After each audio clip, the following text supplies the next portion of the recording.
তো এরকম মিষ্টি আমরা হোটেলে কিভাবে বানাই আজকে এই ভিডিওতে আপনাদের সাথে শেয়ার করব। তো মিষ্টি তো অনেকেই কিনা খান, তো অনেকেই আছে না যে আমি নিজে মিষ্টি বানাই খাওয়ার একটা ইচ্ছা আছে। তো চলুন এই ভিডিওতে আজ দেখাবো আমরা মিষ্টি কিভাবে বানাই। তো সম্পূর্ণ আজকে শেয়ার করব সাদা মিষ্টি বানাতে কি কি উপকরণ লাগে আর কি কি দিতে হয়, সম্পূর্ণ আজকে এই ভিডিওতে ইনশাল্লাহ দেখাবো। তো প্রথমে আমি এখানে নিছি 3 কেজি 300 গ্রাম ছানা আর 400 গ্রাম ময়দা আর হালকা অল্প একটু খাবার সোডা, বেশি না, এটা মাপে আসে না, তার জন্য আমি হাতে বোঝাইছি। এতটুকু নিবেন, ঠিক এতটুকু পরিমাণে দিবেন। বেশি দিলে কি হবে, মিষ্টি ভাঙে দেওয়ার সম্ভাবনা থাকবো। তো সোডা বেশি লাগে না, সোডা একটা হালকা, এটা ওরকম সোডা এখানে ব্যবহার করতে লাগে না, তারপরেও আমরা একটু সোডা ব্যবহার করি। তো যাই হোক, এটাকে এখন ভালোভাবে মিক্স করব। তো এটা ভালোভাবে মিক্স করব যাতে কোনো রকম গুটি না থাকে, আর ছানাটা ভালোভাবে মিক্স করলে মিষ্টিটা আপনার সুন্দর হয়, মিষ্টিটা আপনি কোনো ফাটাফুটা থাকে না, মিষ্টি আপনার সুন্দর একটা ফিনিশিং আসে।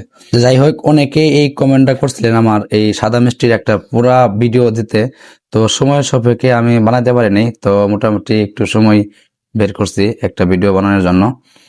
তো মোটামুটি সম্পূর্ণ ভিডিও স্কিপ না করে দেখতে থাকুন, ইনশাল্লাহ আশা করি আপনি যদি গেলে ইচ্ছা থাকে যে বাসায় নিজে বানায় খাওয়ার একটা ইচ্ছা আছে, তো এটা ইনশাল্লাহ আমি আশা করি পারবেন। তো মোটামুটি এইভাবে ছানাটা ফিনিশিং করবেন যাতে কোনো গুটি না থাকে, ভালোভাবে ছানাটা মিক্স করবেন। মিক্স করার পরে এটাকে ভালোভাবে, তো মোটামুটি এটাকে আমি এখন মিক্স করে ফেলছি। তো এটাকে এখন আমি আমার দোকানের বেচার মতো একটা সাইজ করে গুছি করে নিব। তো এটা গুছি করার পরে এটা হাত দিয়ে ভালোভাবে ফিনিশিং করব।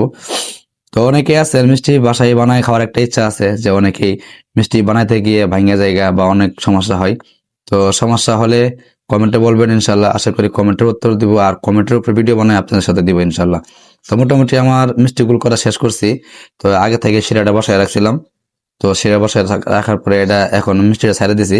তো একটা জিনিস এই জায়গায় একটা জিনিস খেয়াল রাখবেন, যখন মিষ্টিটা ছাড়বেন, ছাড়ার পরে অবশ্যই জালটা একটু বেশি দেওয়ার চেষ্টা করবেন যাতে তাড়াতাড়ি মিষ্টিটা শিরার নিচে চলে যায়। যদি শিরার উপরে মিষ্টি থাকে সেক্ষেত্রে মিষ্টিটা ভালোভাবে ফুলতে চাইবো না। তো অবশ্যই মিষ্টি ছাড়ার পরে ভালোভাবে জালটা একটু বেশি দেওয়ার চেষ্টা করবেন যাতে শিরার নিচে চলে যায়। তো যাই হোক, মোটামুটি এইভাবে সিদ্ধ করবেন। সিদ্ধ তখন করবেন, দেখবেন যে হাত দিয়ে যে মিষ্টিটা সিদ্ধ হয়েছে কিনা। তো সিদ্ধ হওয়ার পরে যখন সিদ্ধ হয়ে আসবো তখন এটাকে ভালোভাবে এইভাবে, তো মোটামুটি আমার মিষ্টি পরে সিদ্ধ হয়ে গেছে। তো এটাকে এখন আমি পানি খাইয়ে দিব। তো যারা একটু বুঝেন তাদের জন্য সহজ হবে যে পানি কিভাবে খাওয়া। তো পানিটা আমি কিভাবে খাওয়াই দেখেন, হালকা একটু বলক উঠবো, আর বলকটা ওঠার সাথে সাথে পানিটা ছেড়ে দেবো, বলকের উপর পানিটা ছেড়ে দেবো। আর অনেকে একটা বুঝতে পারেন নাই যে পানিটা কতক্ষণ খাওয়াবো আর কয় লিটার খাওয়াবো। ভাই, পানিটা কয় লিটার খাওয়াবেন এটা বলা যাবে না। তো পানিটা মিষ্টি যতক্ষণ খাইবো ততক্ষণ খাওয়াইতে হবে।